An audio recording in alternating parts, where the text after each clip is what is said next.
So good afternoon. We're trying to ask you to come back together so that we can do a lecture. I will need your attention, please.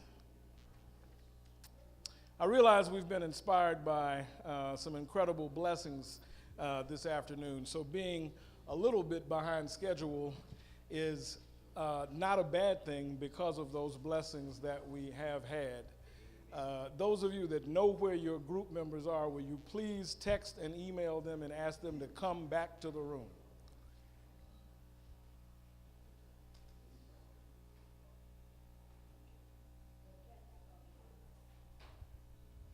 And I'm assuming that all these people have not left, so they're just here somewhere. Hey, Irvin, if you don't mind just waiting 1 minute,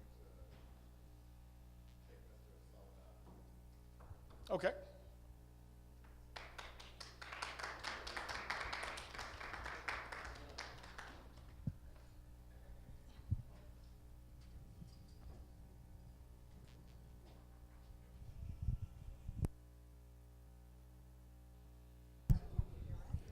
Okay, it looks like the majority of our colleagues are here.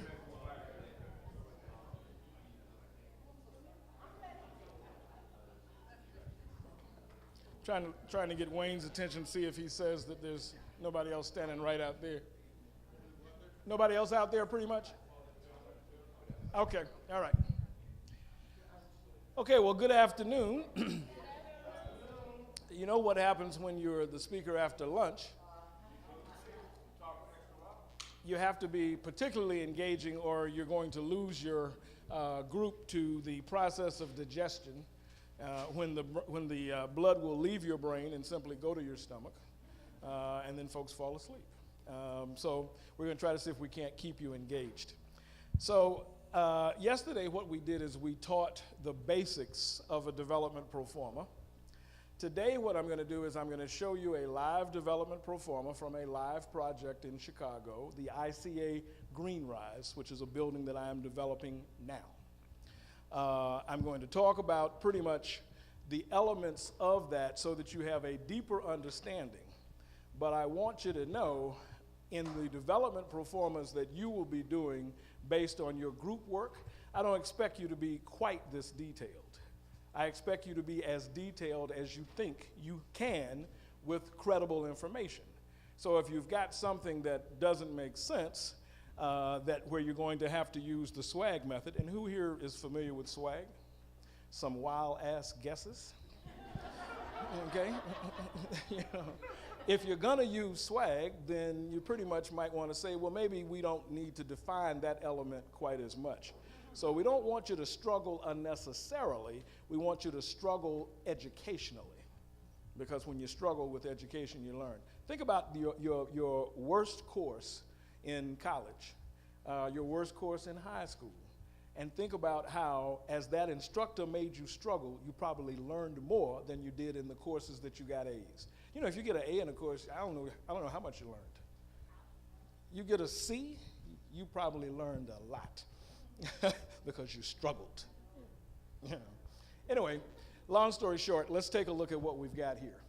So with all of my, I think it was AC was asking me for a template.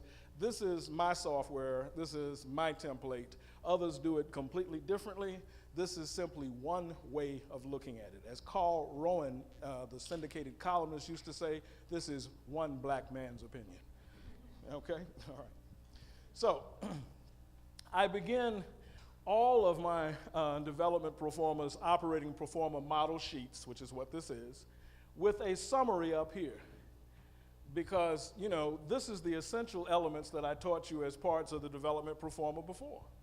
And once you know these things, you kind of have a sense for the project.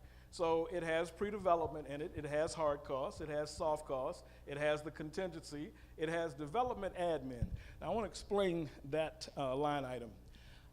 Because very often the development fees on these projects are deferred, and on this one a lot of the fee is deferred, I put in a development administration fee for the sponsoring entity so that the sponsor can recoup their overhead during the development period.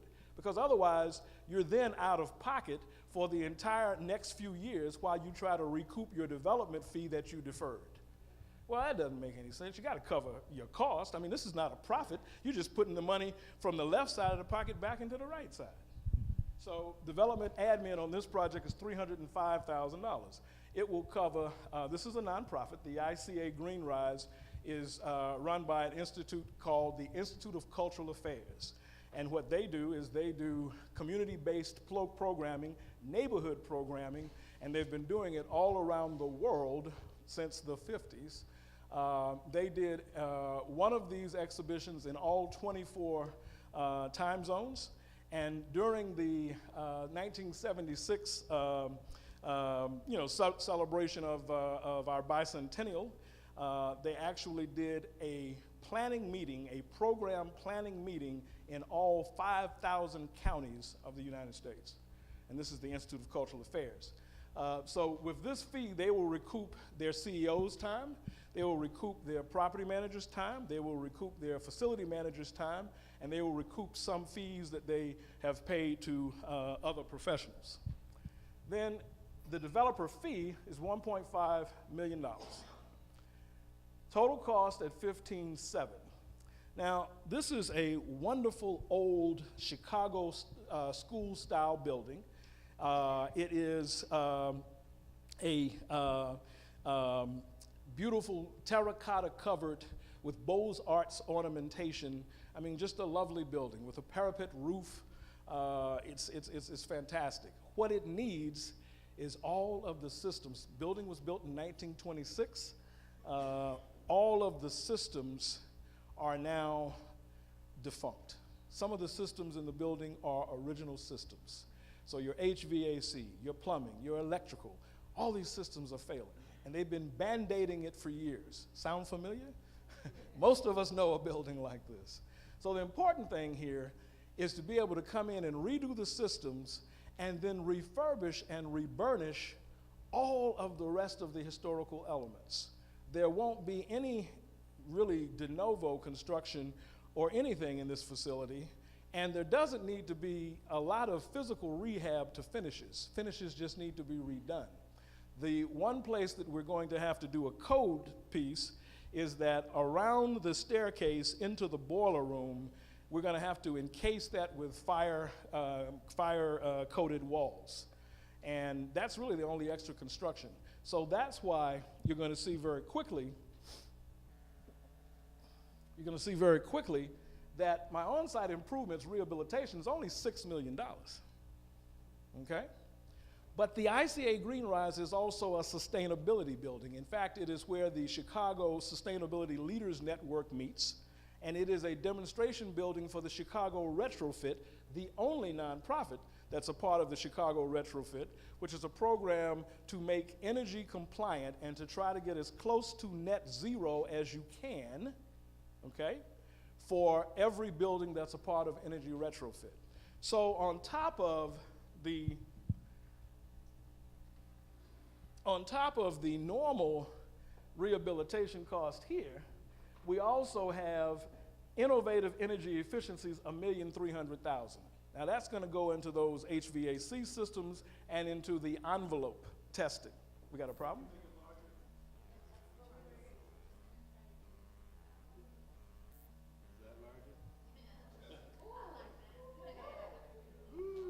Yeah, don't make it no larger than that, please.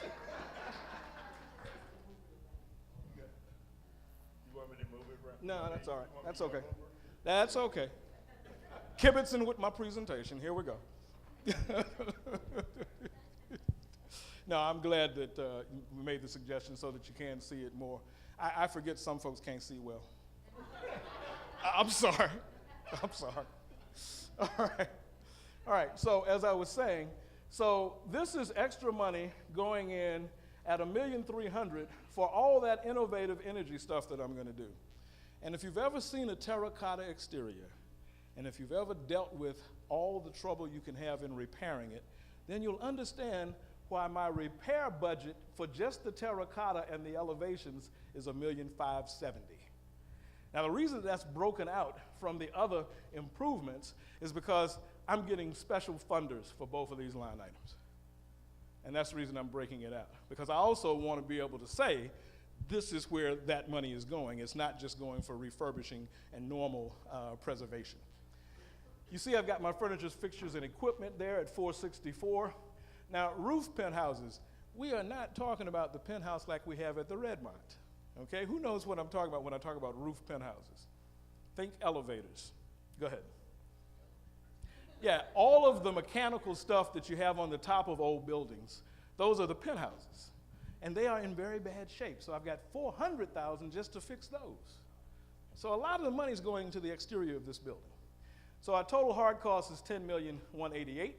I broke my contractor's overhead and profit out because I'm controlling that.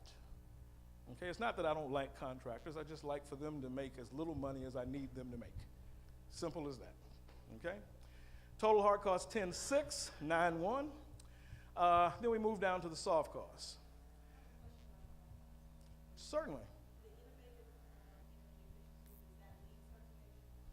Actually, we're not doing LEED, we're doing net zero.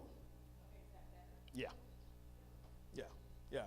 With LEED certification, you speak to a lot of things that don't really affect energy. And so if what your concern is your true occupancy expense and your true occupancy cost, and when you're in Chicago, you're really concerned about utilities and that cost, then net zero is a much better metric for us to work with. And to be quite honest, to get, I mean, this building will be probably a gold LEED building. It will probably meet gold LEED certification. But to go higher to platinum or something like that, oh, we'd have to spend another $10 million. Can't do it.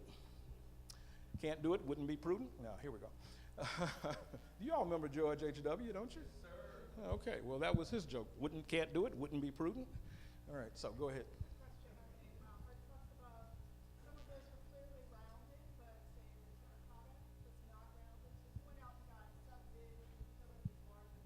Of course, as I told you, I bid and I estimate everything. Yeah, no question about it. Good point out, though. I appreciate that. All right, so, as I said, much of what has to be done here does not include any restructuring or any of that. So you'll notice that the architect's fee is lower because of that. For accounting, because I'm using both new markets and historic, we've got a very healthy accounting budget. Engineering, now we are talking about a very, very old building that has a lot of system issues and that has to be tied into the Chicago street grid and all of that, so I've got a very healthy engineering budget. And if you combine that and the architect's budget, you kind of see where those items are going to go. I am using construction management in this case at $160,000, and that will be a value engineering piece, so they'll have to save me more than their fee or they don't get their fee. Sure. Now you can. I should have said from the beginning, Carlton and I are sharing this episode, and so we will both be presenting as it makes sense. And so one of the things when Irvin was talking about architects and engineers, and he just sort of blew past that, right? Whether you're talking about a historic building or not, but specifically. No, I mean he spoke volumes, so you've absolutely got to. Oh, and I should have brought you the mic. My bad. So that was really, really good advice. And I guess I will kibitz on what you said by saying that the other reason that you see these costs, the hard costs broken out, is that my general is not going to do the terracotta. The contractor for the terracotta is a specialized terracotta contractor that is hired by my general, but my general will not be doing the work because literally that terracotta project that I had at 1.5 could become $3 million if you have the wrong person. I mean, it's huge. It's just huge. So here we are, engineering. All right, notice that my legal cost is $152,833. Once again, we're going to have a lot of contracting where the lawyer's going to have to deal with that, but most of that is associated with the tax credits, structuring the tax credit deals, getting me through all of the process of dealing with, in this case, 3 community development entities. Okay, so I have IFF, which is formerly the Illinois Finance Fund. I have Enhanced Capital Development out of New Orleans, and I have consortium capital development out of Charlotte and Washington, D.C. So I've got 3 CDEs, each of them has a lawyer, each of them has an attorney.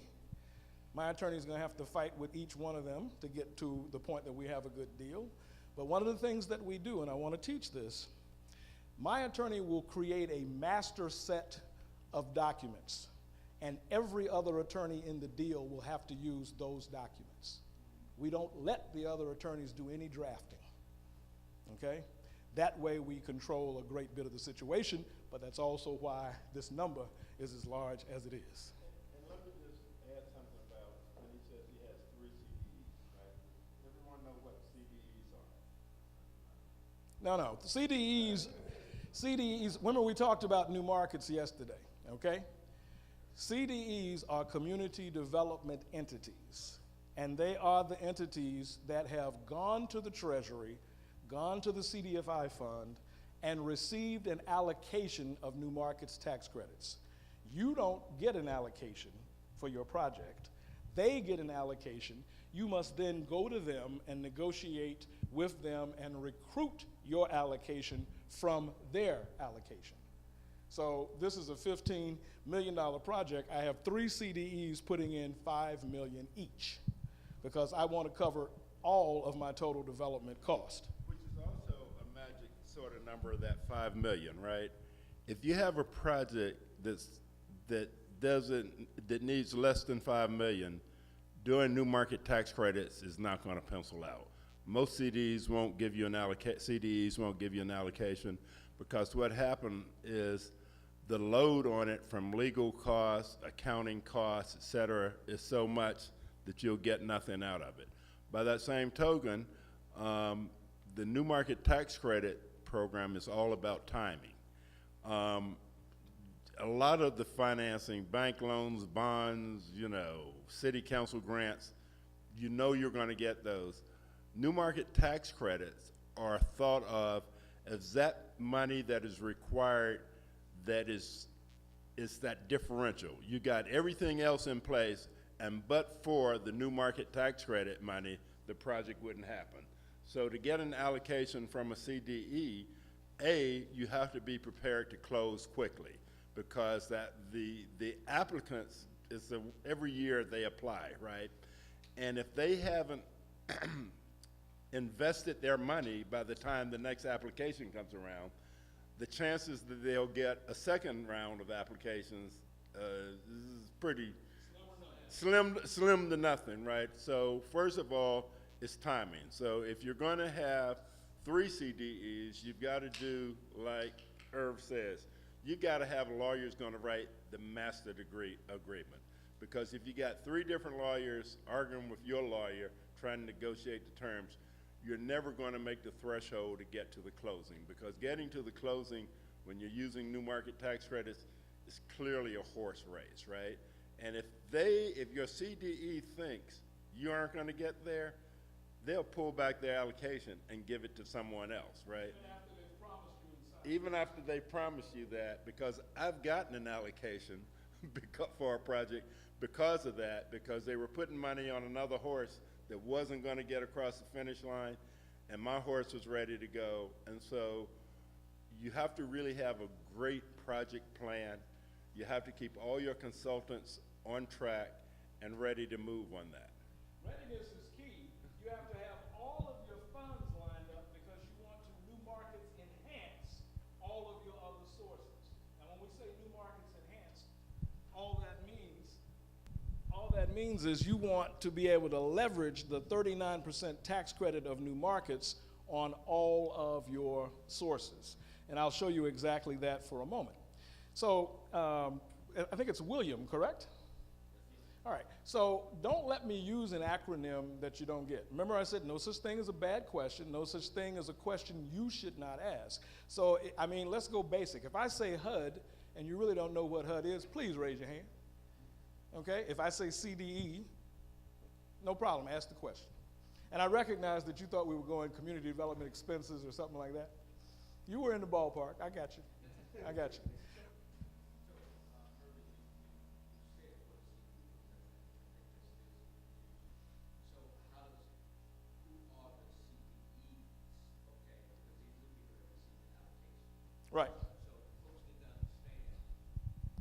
Yeah, let me help you out. Let me help you out. And once again, is it Ivan? I really appreciate the question. All right, so go to CDFI.org. CDFI, Community Development Financial Institution.org. Okay? There will be several lists that are a part of that, but there is one list that speaks to whether or how much allocation they still have. It's a report on how the CDEs are doing in placing their allocation. It's called the Issuance Report, ISSUANCE. On that report, you will have a list by state of all of the CDEs and where they are operating, okay? You'll also have a demarcation there as to whether they are national or local, okay? There's no need to talk to a local Birmingham CDE about a project in North Carolina because their stuff is going to be used here. But national CDEs can climb and crawl all over the country. I will tell you this, any CDE can do 15% of their allocation outside of what they put in their business plan. So sometimes you can go to a strange CDE and put together a deal. I did that with Central States, which is, you know, mostly Iowa, Illinois, and all like that. I got them to put money in a North Carolina project. The other thing about CDEs, when they make their application, right, they say what kinds of things they are going to invest in. The best way to get an allocation is to meet with the CDE that has consistently got allocations before, tell them what your project is, tell them what the deadline, and tell them to put it in their pipeline for their application. That is the very best way to get an allocation. But you also need to be ready to go when the gun goes, when they fire, you gotta pop out the box, right? But the very best way is for them to know ahead of time. We're working on a project right now that we are looking to put actually a Boys and Girls Club in, right? And so they don't have the money they need to, so we're trying to do a structured finance. Everyone probably, somebody knows what that is. But anyhow, we're trying to do a structured finance deal with them that would involve really running a municipally issued bond through the capital stack for a CDE, which will essentially create a whole lot of cheap money, you know, because the bond is like a 2% bond, and we'll run it through a new market structure, and it'll get them to the point where they can be in the space for about $10 a square foot for rent, right? But the idea is that before we get there, we have given our project plan to about 5 CDEs, right, to tell them this is what we're gonna do. And one of them says, as long as it's more than $5 million, I'm putting you in your pipeline, in our pipeline. Well, the project wasn't, so we made the space a little larger, so it got to $6.5 million, right? And so it's called financial engineering, you know. You have to engineer your project to work with the available financing. Yeah, some people call it right-sizing your project for finance. So you heard the phrase "but for." You won't get these dollars unless you can prove that but for having these new markets tax credits, your project won't work. And I can tell you, it ain't hard to prove but for on most of these projects. Remember, we do the orphan deals, remember that? Yeah, the ones that no parent wants, okay, yeah. It's real easy to do but for on our projects. All right, so part of what I want you to appreciate here is the CDEs have a huge incentive to be in this game. And you said there's some confusion, so let's make sure we get it straight. Treasury, the US Department of Treasury, has made a stipulation that they will reserve a certain amount of the tax revenue that they would normally get and instead invest in these tax credits that institutions can buy, and you can sell the credits to an institution and then use the money in your project. Now, if there's anybody that didn't understand what I just said, let's stop right now and make sure y'all get that straight. Okay, the US Treasury is foregoing tax income by creating a tax credit that people with taxes owed, that institutions with taxes owed can buy that credit from you and not pay tax. If somebody gets a significant amount of a tax credit, it goes against their tax owed. This is not a tax deduction where you reduce the amount of income you pay tax on. And you get $1 million in credits and you owe $1 million in tax, you now owe 0 in tax. The $1 million goes against the $1 million. Yes, ma'am.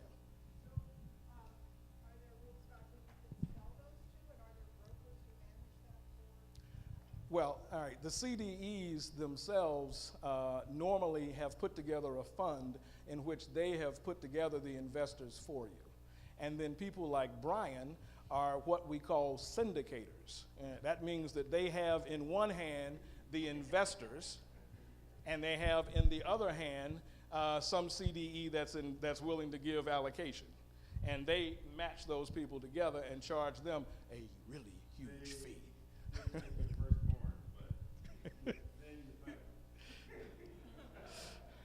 So you don't need a broker, and there are people like me who run a community development consultancy that works on putting all these folks in the same room and making them play well together. Okay? All right.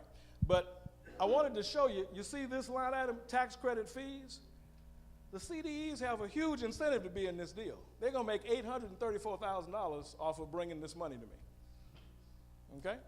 Now, I don't mind paying them that because of the impact that you're going to see when I look at sources.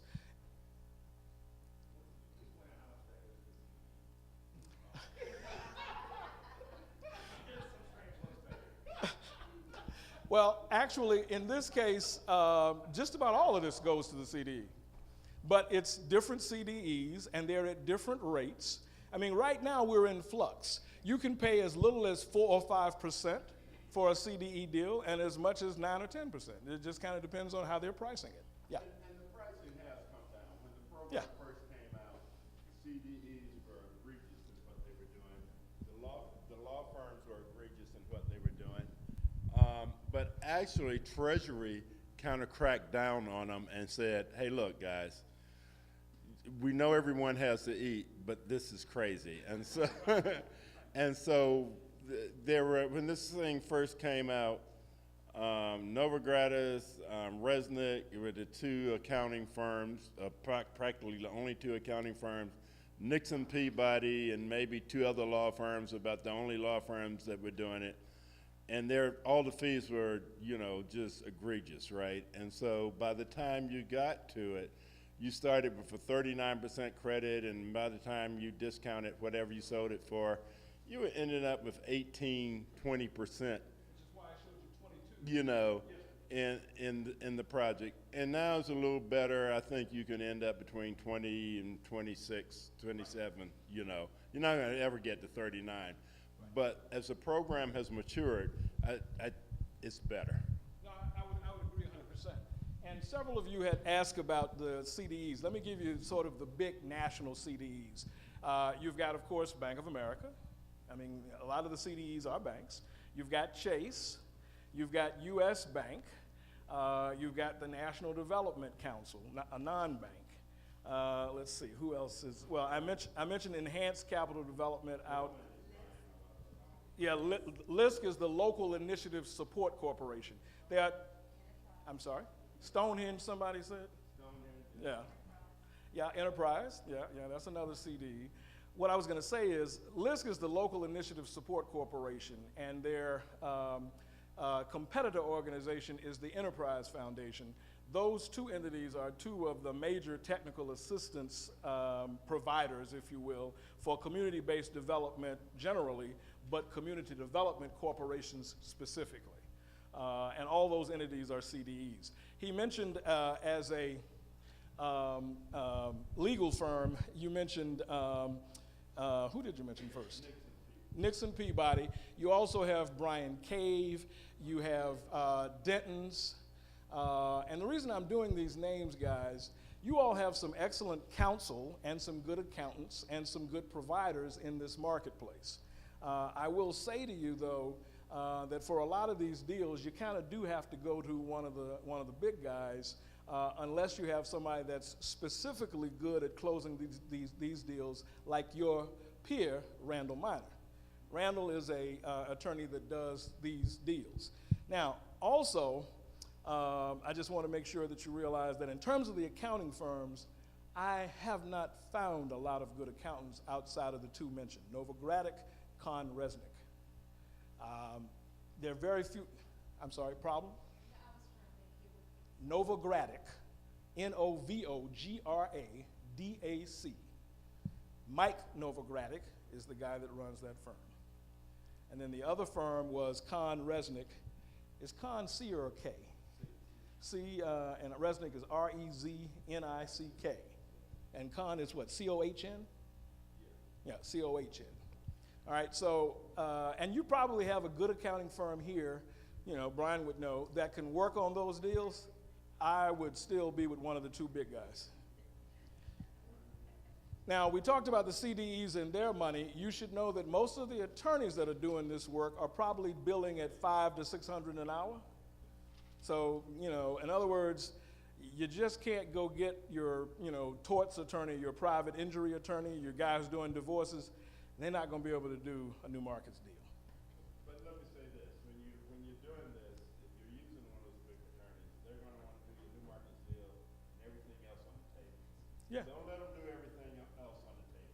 You got leases, get you a local attorney that knows real estate regs and stuff for your local community, et cetera. Doing the other documents, you know, so you really want to parse the transactions, because as Eric says, you know, $600 an hour goes a long time, because they'll have a conversation on the phone, a conference call with all these attorneys and everybody else that'll last 2 hours, right? And you're looking at it, and you know who pays for all the attorneys? You know, who's ever buying the tax credit, you know, who's ever doing the syndication, you know who pays for all those attorneys? Guess, raise your hand, who knows? Right, you do. You pay for everyone's attorney that's on one of those long-ass calls, right?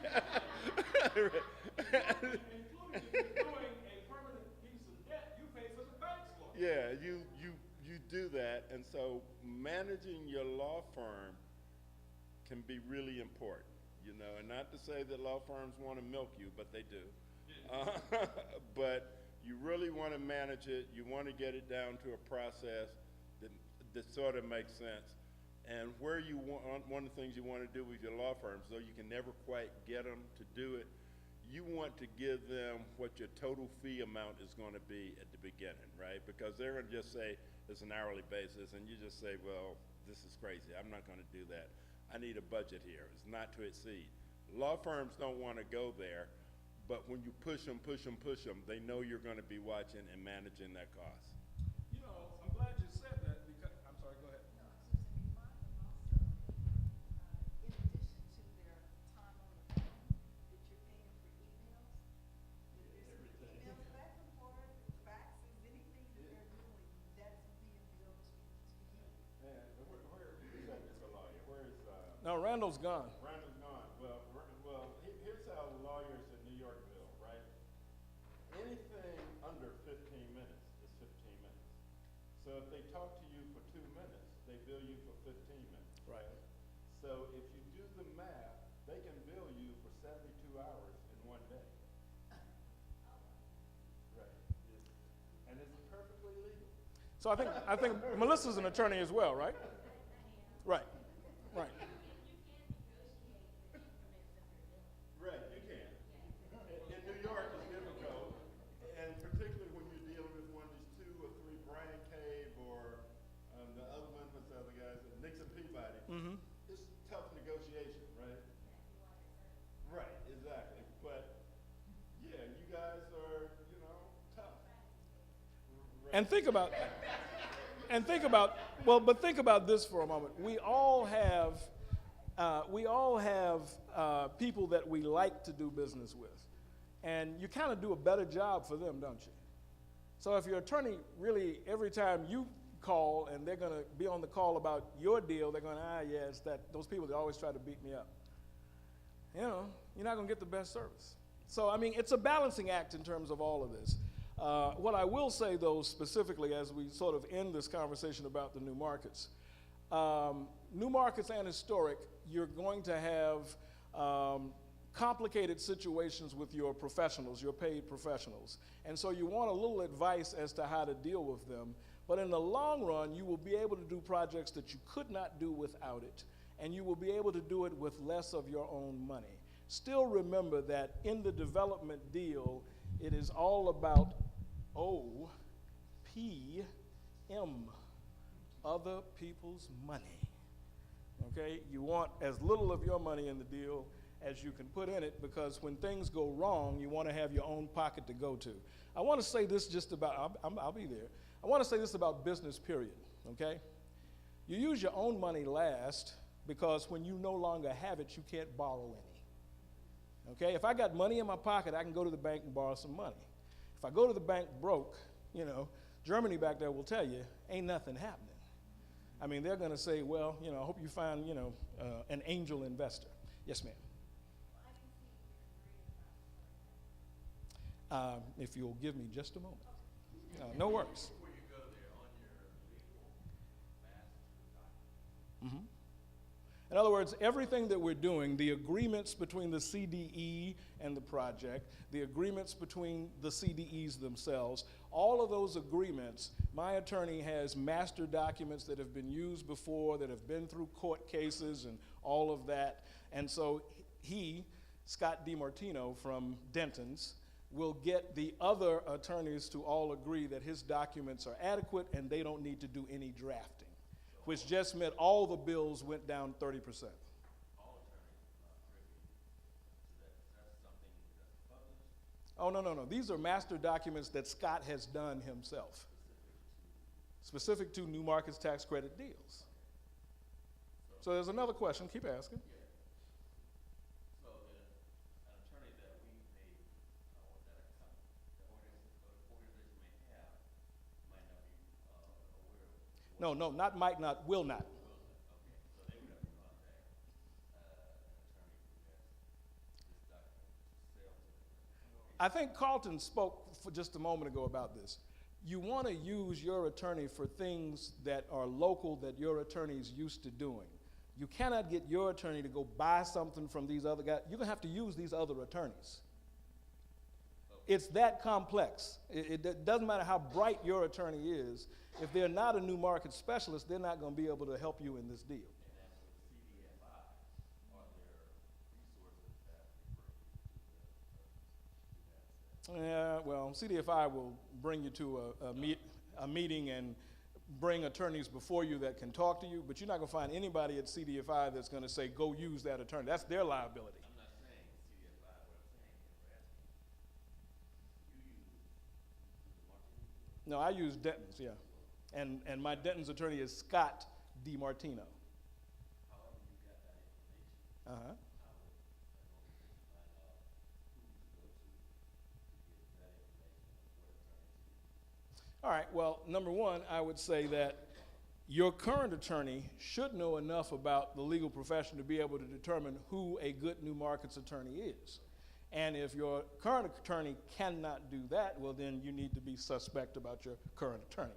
But all of the entities that we mentioned that are technical assistance providers, all of us, you know, certainly things like the New Markets Tax Credit Coalition, you know, people who are part of the CDFI's coalition, other folks who have done new markets deals, folks in cities who have done new markets deals, all of them should be able to recommend the kind of attorney. But, you know, what I would say is, if you're considering doing a project like this, Novogradac has a quarterly conference every quarter on just new markets, and they do some opining about historic tax credits at that conference. If you're going to do this, go to a Novogradac conference and just be all ears for about 3 days, and you'll get a lot. I also will tell you that this web... attorneys that do these deals will be at that conference. Every one of them. And see, that's the other thing. You get a conference attendee list, you got a list of everybody with their addresses, all right? These folks here, their website has a whole bunch of information about how you should do this. But still, I would say to anybody that's trying to do this work, Have somebody that is a new markets and a historic tax credit expert walk you through your first 2 or 3 deals. By the time you get to the 4th deal, then maybe you don't need quite as much help. And that's my rule of thumb. Is it Maisa? Okay. I just wanted to make a comment. It wasn't about exactly the same thing, but we did a deal with our city government. And because they had no experience with the particular program, it took them 2 years to go to contract with us. Wow. 2 years, yeah. And it caused a lot of trouble. So if we had someone like you who had a lawyer who already knew what he was doing, it was, then they could have just given the papers to the city and we would have been off the flying. Yeah. So William, other questions, because you're simply asking what other people want to ask. So, other questions? Or are you good? I'm good. Good for now. Yes, ma'am. Okay, the technical assistance provider, are they much? Well, in this case, yeah, actually they are, and I'll show you where some of those fees are as well. Is that what you're interested in? Oh, okay. Yes, ma'am. You applied for a certain amount of new market tax credits. You figured out how much the fees and the salt costs would be extracted from. Do you have a line item for what you anticipated you would have in revenue to spend, or is it spread out through everything? Now, in this case, we do a gross, and then you take the fees and all from it. And like I said, somebody who was asking about the HTC, when I get to the sources side, in other words, there's a methodology to the way I'm trying to explain this. When I finish the uses side, this is all the uses of the money, then I'll go to the sources side and I'll speak to that. Yeah, it is in there. But just to answer the specific question about, who was it asked about the TA providers? Yeah, you did, right. So let's see. All right, so some of this money here,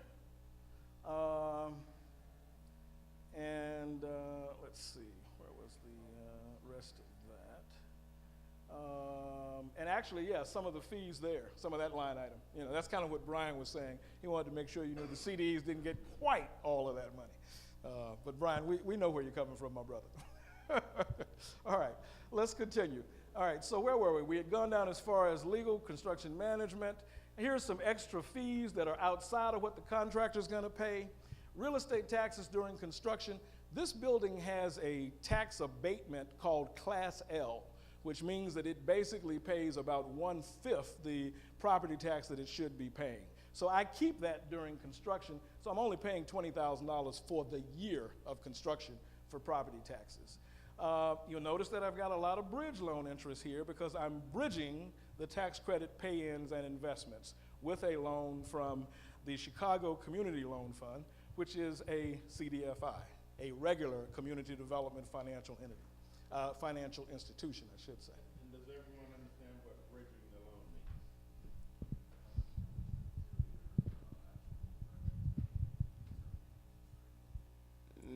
Not exactly. What happens is, depending on the source of financing, right, there's a construction closing, right?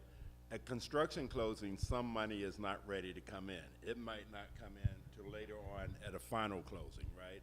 And so the time between when you need the money and when you can get it is called the bridge financing period. So you need money to bridge that, i.e., it's not going to be permanent. It's going to be paid off when that other source of financing comes in, because financing is largely about timing. So that's what, when he says bridge, is to just cover a gap that's only a temporary gap in financing. Yeah, that's exactly right. I also have a construction loan as a part of this, the construction loan fee. With the new markets and the historic tax credit, these CDEs are allowing me to pool this into a fund, and I'm primarily going to fund construction from that fund. I will need a little bit more than that, so I am getting a construction loan fee that's bigger than I need, because once again, the time to ask for the money is not when the project's in trouble. So probably half of my construction loan amount I'll never use.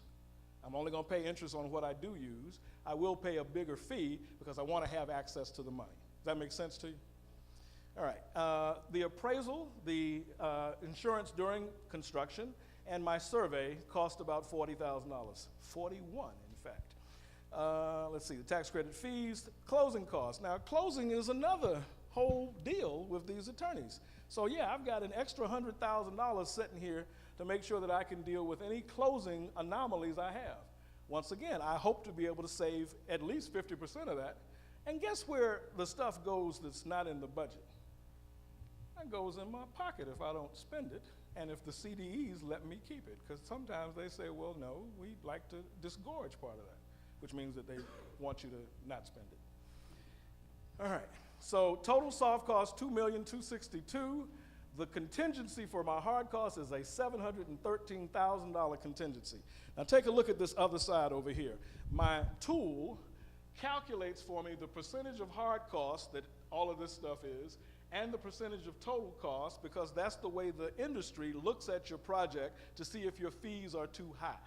My development fee is the max, 15% of hard costs, 10% of total costs. Can't get away with a much higher development fee than that. People will say, well, you might like to make that, but we're not going to let you. All right, so development admin, 305, 1528 here. Total fees and contingencies, $2,691,000. Total development costs, $15,777. This fee here and this fee here comes to the sponsoring entity and me as their co-developer, okay? This is another one of those situations Brian was talking about. 99% of this is going to go to the sponsoring entity because I am their owner's rep. I am not personally financially at risk in the project. If I was, we'd be splitting that number. And oh, happy day. It'd be a much better day than the day I'm going to have when we close. All right, so now let's take a look at the other side. Whoa, there we go. And we'll start dealing with all of these sources. Now, we often used to describe multifamily housing as the patchwork quilt of financing. Well, this commercial stuff is a bit of a patchwork quilt as well. The first is something that I bet you all have not heard of. Have you heard of energy conservation bonds? Yeah. They basically pay for energy efficient stuff in a building.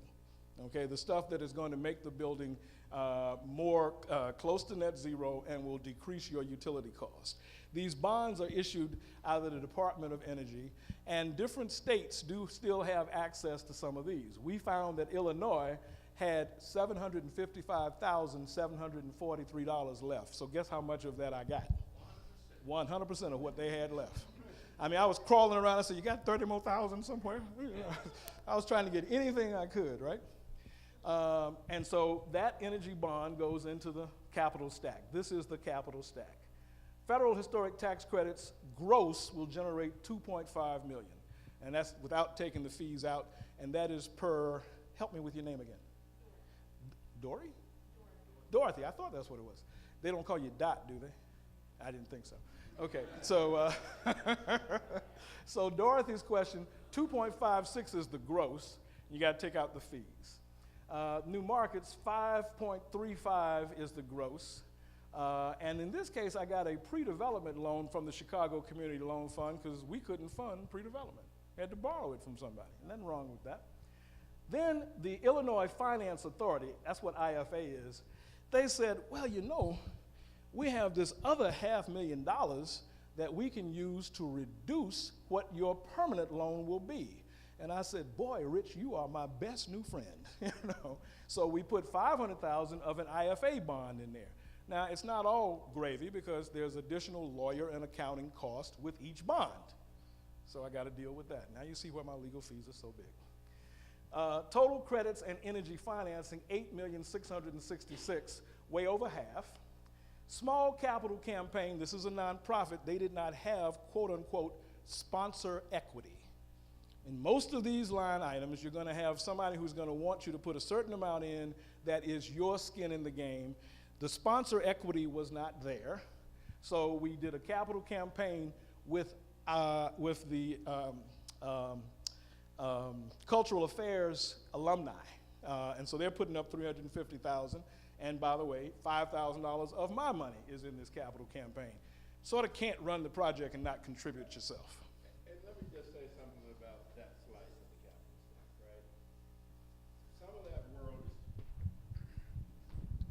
some of that world is changing even as we speak, just in terms of getting capital, which looks like equity into that, right?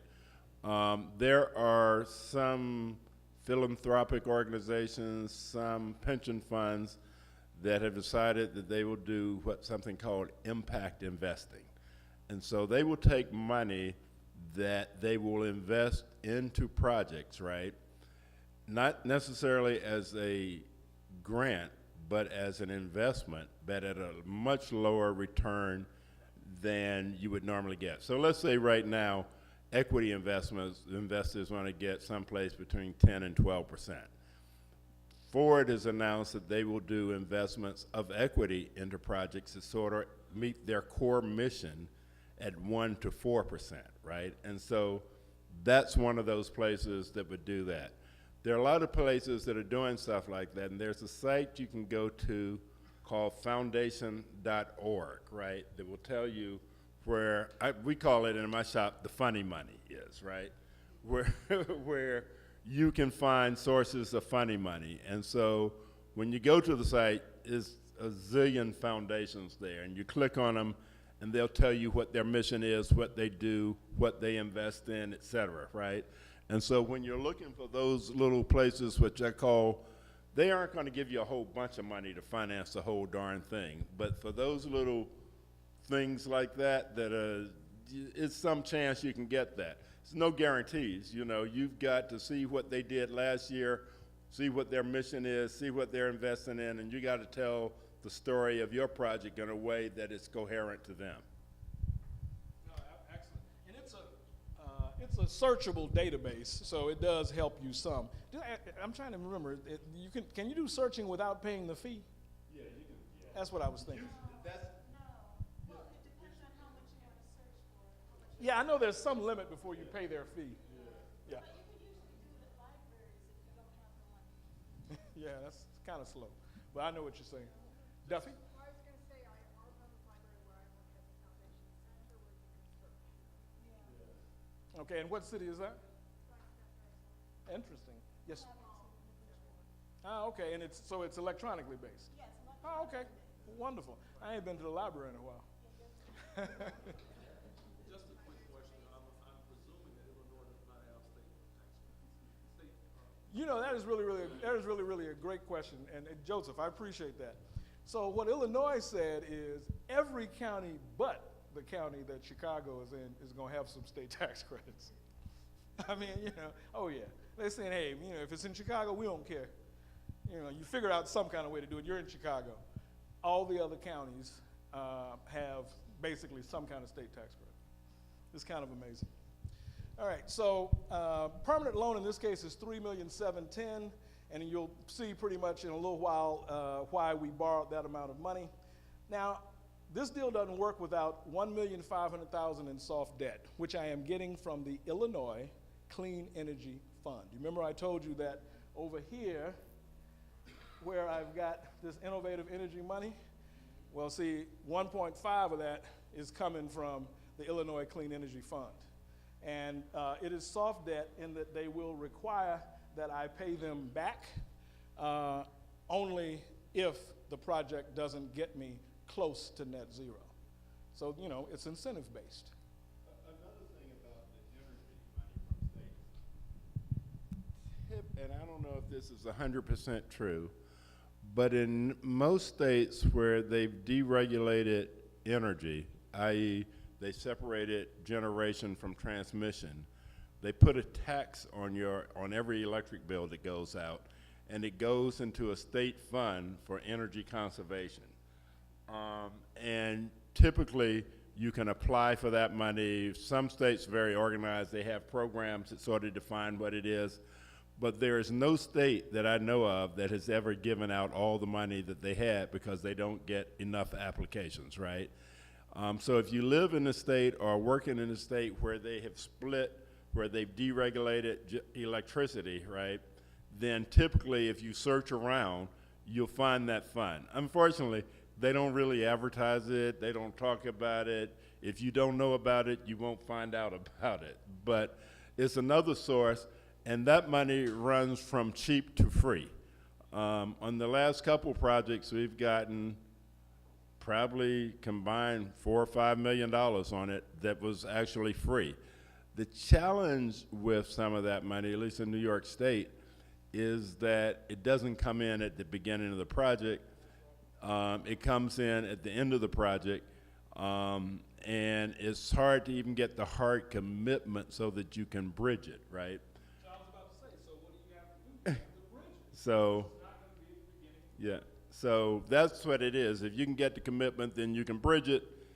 The bridge costs you a little something, but at the end of the day, you got a big chunk of free money. And your bridge financer has to be willing to accept the soft commitment. Yeah. Because what they'll say to you is, okay, yeah, we're planning on giving them this money, but they have to perform.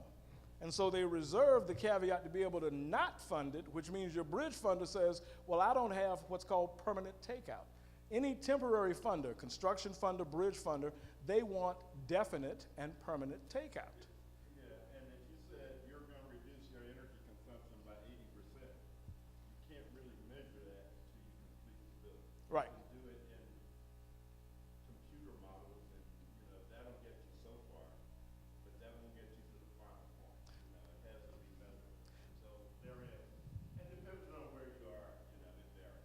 And that's why one of my mentors, early mentors, Tony Goldman of Goldman Properties, now he's not much of a developer. He's just the guy that did Soho in New York and the guy that did South Beach in Miami Beach. He hadn't done much, you know what I'm saying?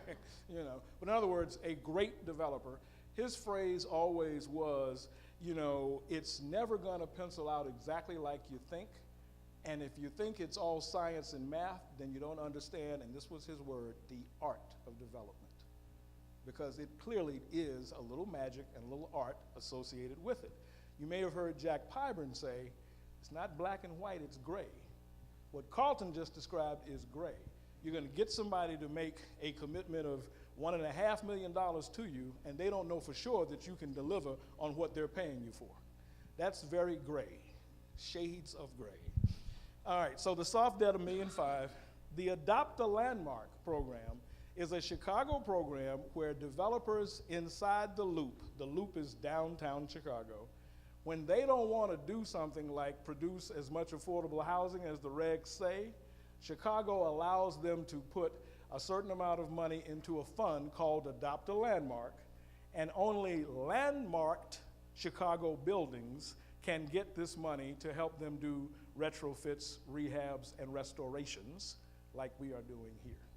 So we're gonna get $250,000 from this fund this year. We're gonna go back the next year and get $750,000 from them. So we're gonna have $1 million altogether from that fund in this project.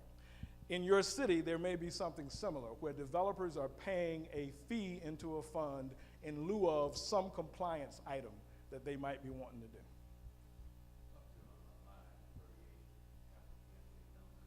Mm-hmm. Excuse me.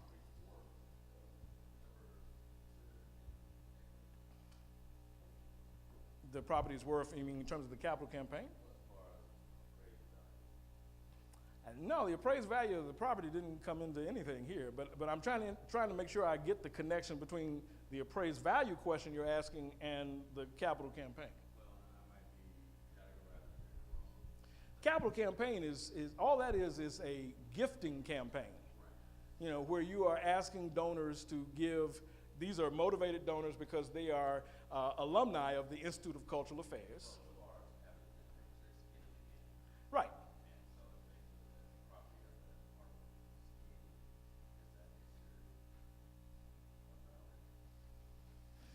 All right, well, now in the first place, the lender, all skin in the game that is collateral, the permanent lender is going to have, a claim on. And then there's a thing called a super SNDA, which is a thing that the lenders sign that say that they will not get in the way of the tax credit investors being first in line for collateral. So you got two folks at your collateral, so you definitely can't raise no capital campaign money off your collateral. But let me say this, it's a couple ways of looking at that, right? I'll make up some numbers, not for this project, but let's you had a project that was gonna cost $10 million, right? And you had a piece of land that didn't have any mortgage on it, right? And it was appraised at $8 million, right? Well, if your project cost would include the value of the land, right? And say it was really gonna be $10 million worth of construction, and the land is $8 million, you could put that land in as part of your equity amount. It doesn't give you cash, right?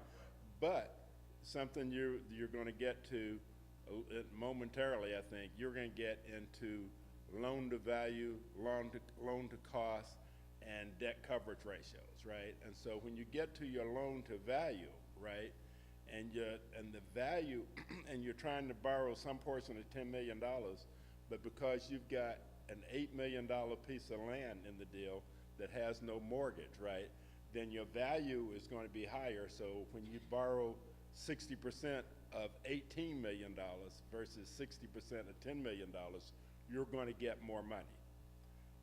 If that piece of land has a mortgage on it, then you got to figure it out, because the bank is not going to subordinate to a land mortgage, right? Because the lender wants to be in first position, right? So the short answer to your question is, it depends. But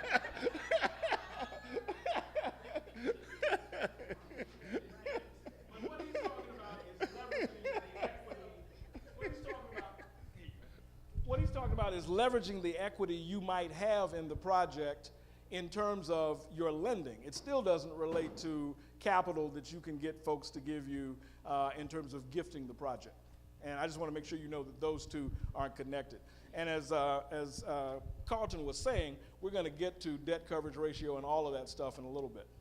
So you remember the $1.528 million development fee that the sponsor is going to take down. We're deferring $544,000 of that to basically fill our gap. We had that amount of gap, so we're saying we won't receive the development fee. We'll only get that in cash flow over the first 3 years of the project. So we just wait. We still get it, but we become our own funder, so that's additional skin in the game, and CDEs really like that. Yes, ma'am. So you're saying that you will defer your own portion of the development? Right. Right. We put it off and use that as a funding source, and then we get it out of cash flow. Now, think about how that aligns our interests. We have to run the project in such a way that we can pay ourselves, because if we're not getting good cash flow, if we're not running a good project, we don't get paid a substantial amount of our fee, you know. And in these kind of projects, that's kind of like the rule of thumb, right? It's always going to happen that way. I can't remember in the last 20 years if I ever done a project where I got my whole fee out early. Yeah. Typically in these deals, one I'm working on now, if it works out the way I want it to work out, I'll get 50% of my fee as I go through the construction, and I won't get the other 50% until 8 years out, a little over 8 years, right? Because it's the same thing. One, when you look at the fees, 15% fee is pretty healthy. This is a good number to get, you know. But you can't finance it all out and make the debt coverage ratios work, right? But, you know, you get to that. And so what does it mean? You've got skin in the game long term. So an investor in the project says, oh, not only is he going to keep this project, he's going to complete it, but he's going to make it operate, because he won't get his money all out until 8 years from now. And guess what? My recapture period is over in 5 years or Right. 7 years or whatever. And so I've got him on the hook, you know? So the period of time for each tax credit, okay, the historic tax credits have a 5-year recapture period that starts when the project is placed in service. The new markets has a 7-year compliance or recapture period that starts when you close the new markets. So think about it.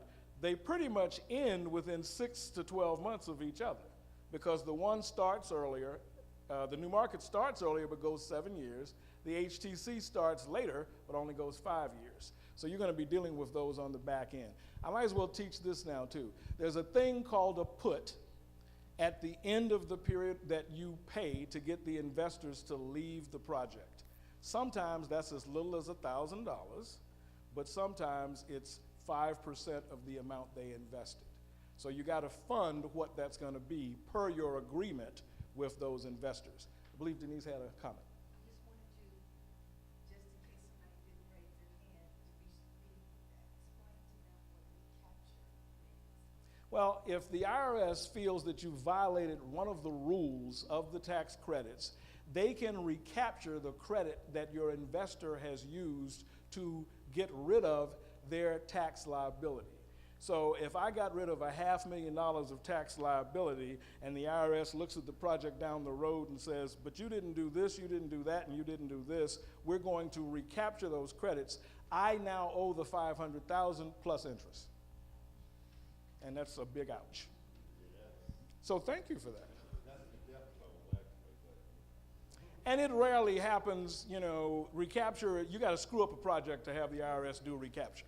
You got to really mess it up. All right. So, no worries.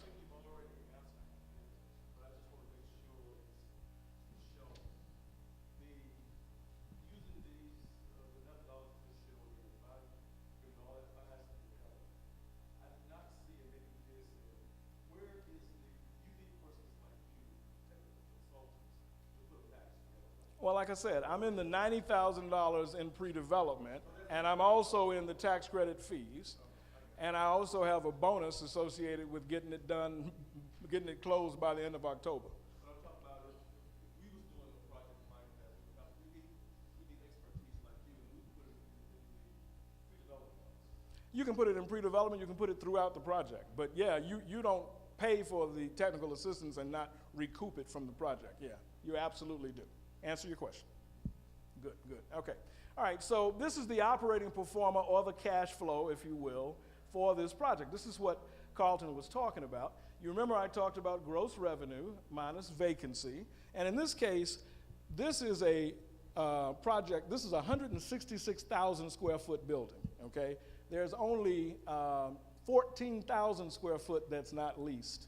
And so what this number represents, this revenue number represents all my existing leases plus that 14,000 new space leased at $24 a square foot, all right? So that's a pretty healthy revenue is what I'm saying, and you're gonna see by the time we get to the end that that healthy revenue makes this a very safe project. So $1.5 million is the revenue. I take away 7% vacancy because right now I'm actually, you know, not that far from that, 110. Gives you effective gross of $1,473,000. All right, so here are the real expenses for running this building. Payroll, 180. Extra staffing and consulting, 28. Professional fees, another 20. Staff development, very little. Conferences and meetings, can't go to many. Service membership and registration, don't belong to much. Service. Service contracts, that's, Lord, the plumbers, the janitors, the HVAC guys, a lot of service contracts to run an old building, 342.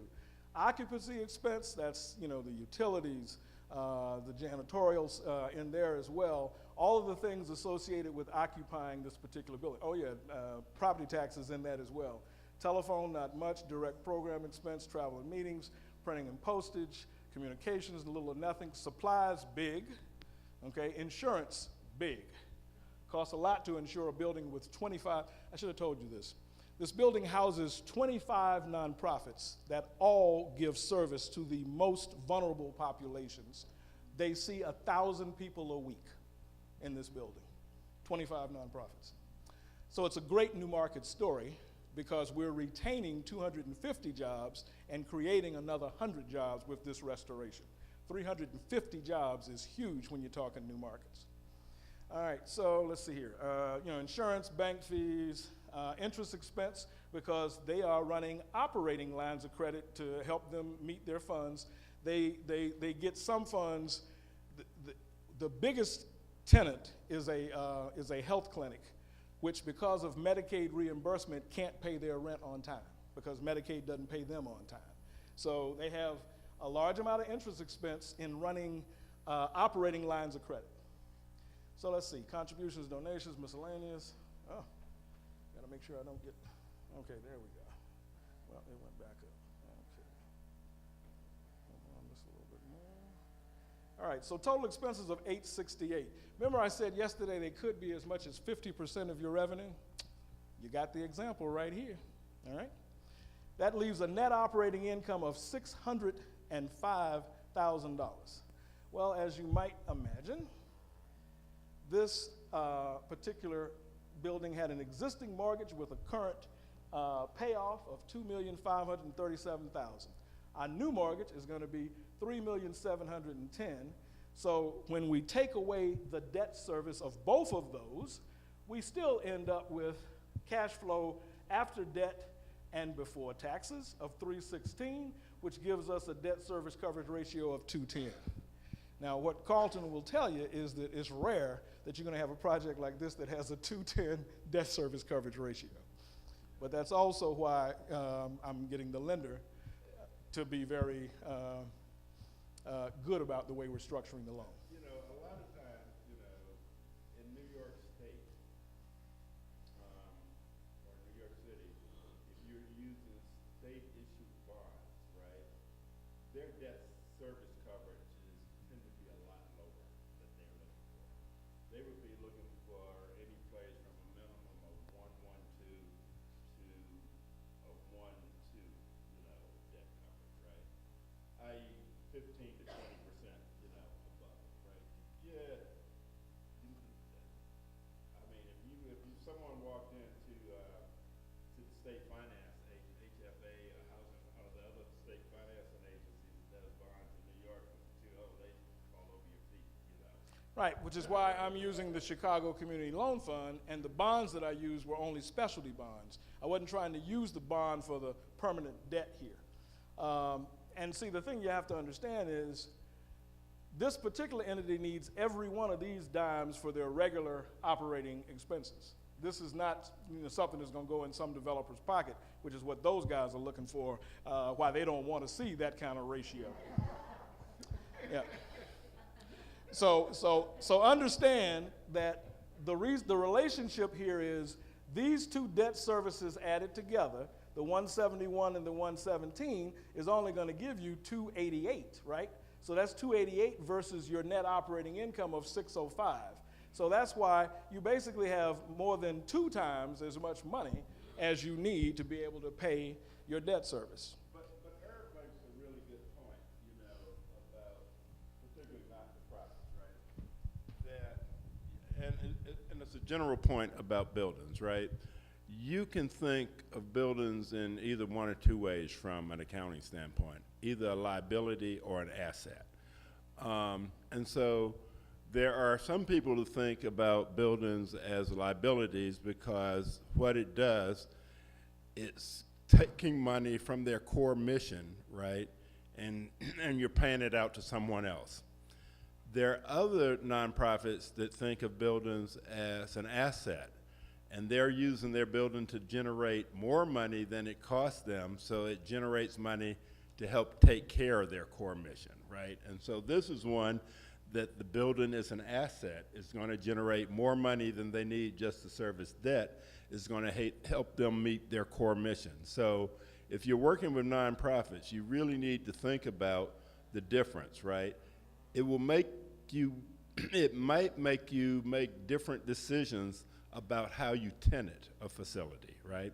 So if your core mission is providing donuts for the hungry, right?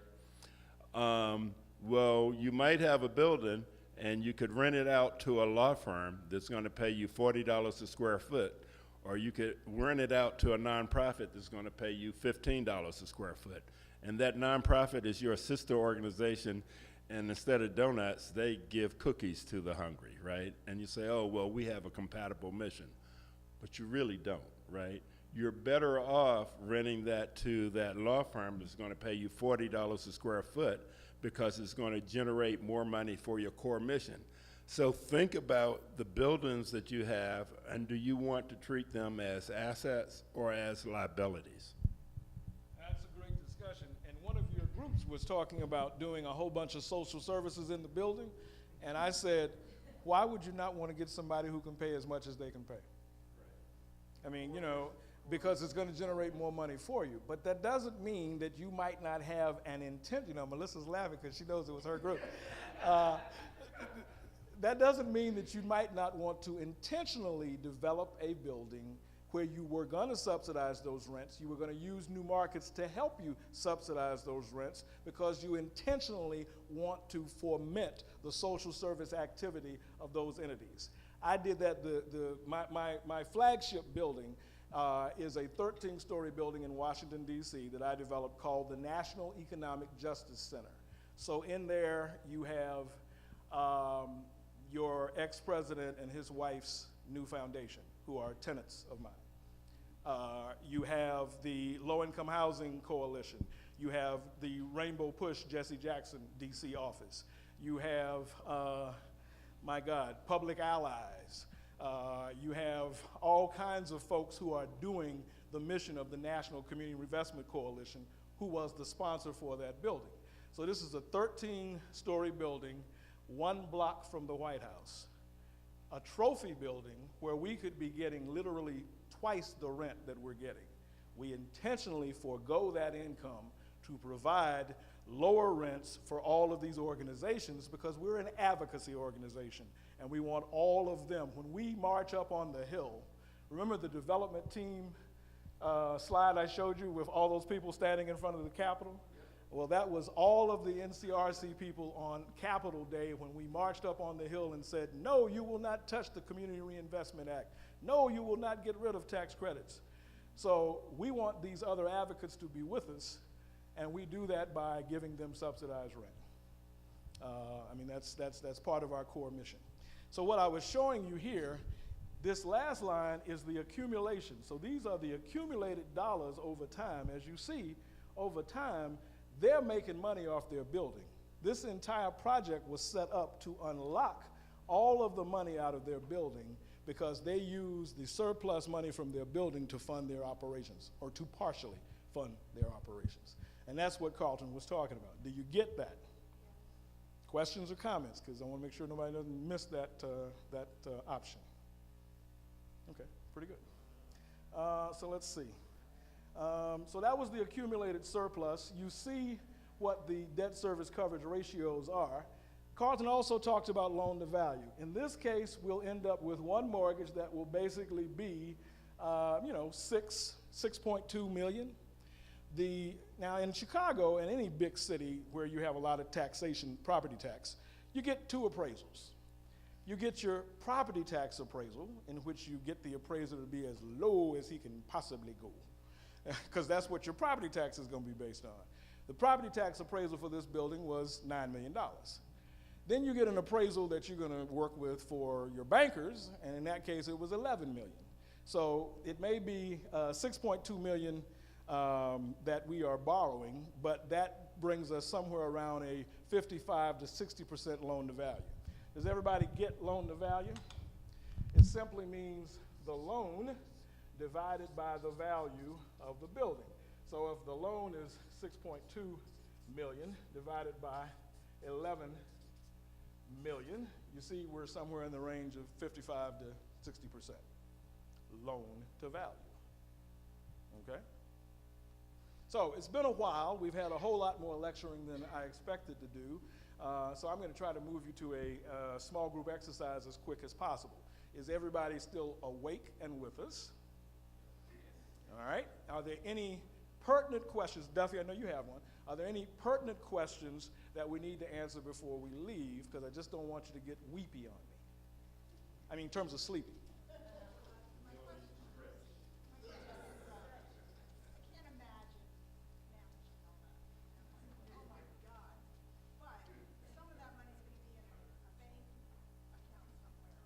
Yeah, well, now that's a great question. 1% interest, that's a heck of a lot of money on that much money. Where is it? Well, I was about to say, anytime we're doing a project, we basically set up a project account that is separate from the regular accounts for the sponsor or my accounts.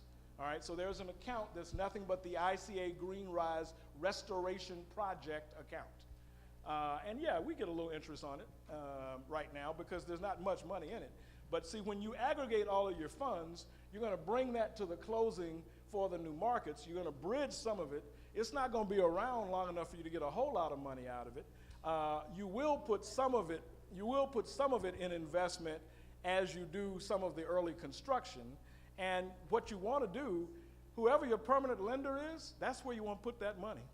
Our money is going to be the Chicago Community Loan Fund because they're our permanent lender. And just about, it's two things, right? Some of that depends on how you, if I borrow this money from a bank, right, I'm not going to really get it until I'll get it in increments monthly as I complete construction. Right. And I'll be paying interest to them, during that period. If I do it as a bond deal, because you sell the bonds, you really get the money all at once. I can get some positive arbitrage against that because I've essentially gotten the money, I've drawn it down, and it can be earning for me while I'm still paying the debt on it, right? And so, and they're pretty safe ways to do that. And everybody, developer that uses a bond deal does that. You just, and it depends on the interest rate fluctuation. But typically on a deal like this, you get some positive arbitrage, right? So arbitrage means that if I borrow money at 3% and I can put it somewhere at 5%, I've got 2% arbitrage window. And it's essentially project costs of borrowing down. Right. So that was a great question again, Duffy. You asked some really good questions. All right. So we're going to break into small group. Is everybody's energy high enough? We're going to use the same groups and the same locations that you used last night. Wayne, is that still okay? All right. Give Wayne a hand. He's doing a whole lot for us. He's doing a whole lot for us. And I don't think we can be thankful enough. So I wanted to make sure we do that. Pull out the sheet of paper that says development exercise. And can you help me out? My package is down there, so I don't have one to look at.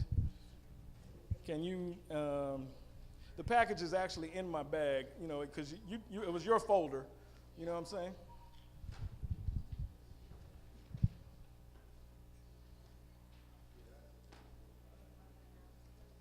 Thank you, ma'am. And before they break into groups, I'll do a quick announcement about. Well, you might as well come on up and get ready to do that.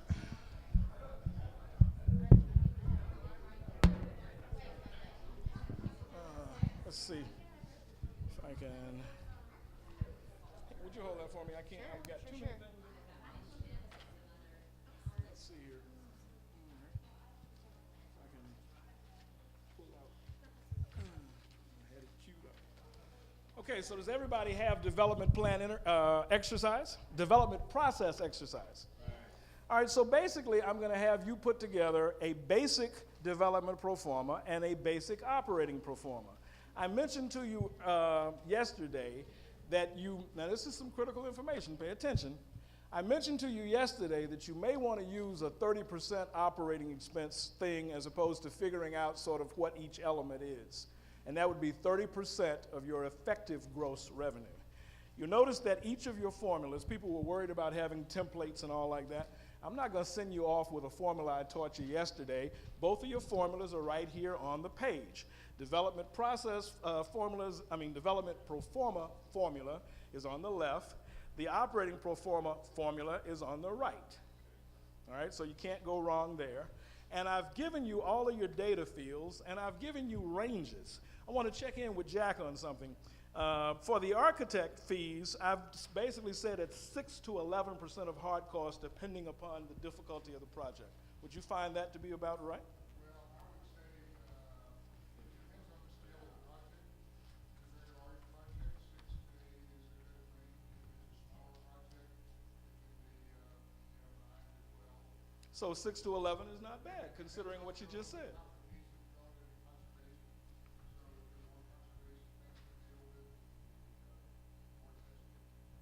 So I gave you, thank you, Jack. So I gave you ranges in terms of those things so that you could think about what is the complexity that you all are looking at? Because basically you're now doing this based on what your plan for your group is. You know, so you're looking at these data fields to create your development pro forma, but think about the concept that you're actually using in your group to determine the kind of difficulty and the scale as Jack was talking about. So I gave you a range for what your market analysis will cost, what your environmentals. The HSR is the structural report that Jack, of course, does for the AG Gaston and other type of projects. I gave you your hard costs for this market, that's specifically for this market, and I gave you a bunch of soft cost figures. I gave you what you can use for contingencies and your development fee. So I think with all of that, you can plug these numbers in and discuss the process just like a real development team of putting forth a development pro forma and an operating pro forma. So your mission, should you decide to accept it, is to do those two things. So my I am force, are we ready to go off and do great things? We accept. Fantastic, fantastic. So you have 30 minutes. Go to the rooms that you are. And I think we have enough flexibility so I can give them like 35 if they need it. So you can have like 30 to 35, but when you do finish, let us know you're finished because we want to get you back. Now, we have an announcement from our coordinator. Please give her your attention. Okay, I was just going to tell you a little bit about how the rest of the afternoon is going to work. So you're going to be doing this exercise for about half an hour or so. We'll come back, we'll share information, and then the rest of the afternoon is your group work time. So you'll be off in your rooms working on your proposals. For the first hour, we're just going to let you guys work. The second hour, we're going to have the team of trainers come to each group and spend 15 to 20 minutes with each of you, and then you can kind of pitch what your idea is and get feedback. So from 4 to 5, 4:15 to 5:15, we'll be doing that. So that'll be a good time for you to kind of gauge any big questions you might have about your proposal, if you might want to switch gears. And then you really need to be thinking about pulling together your presentations for tomorrow. So good piece of guidance, I think I reminded a lot of you yesterday, is the handout in your packet. Sorry, I find it. It's the one that has the photograph, this one. This handout will really guide you on the types of questions that you want to be answering in your presentation and your report. Guidance for how long this presentation is going to be, I would say about 15 minutes. So that should be enough time to give an overview of your plan. You don't have to get into too much depth. Remember that you also have that report that you can put more information in if there's more detailed information. And a reminder that this will be something that we're doing in this room tomorrow from 6 to 8. There'll be a reception. We've invited members of the public. For those of you that are local and you want to invite friends, family, colleagues, whomever, feel free to do that as well. And then a final reminder that I emailed to you last week a PowerPoint template that will be helpful just as far as formatting your presentation, that had subheadings and some guidance on what you would be including in each section. So if you need another copy of that, let me know and I can email that to you. Does that make sense? Okay, great. And I apologize for one thing. The blue field was supposed to be Carolina blue.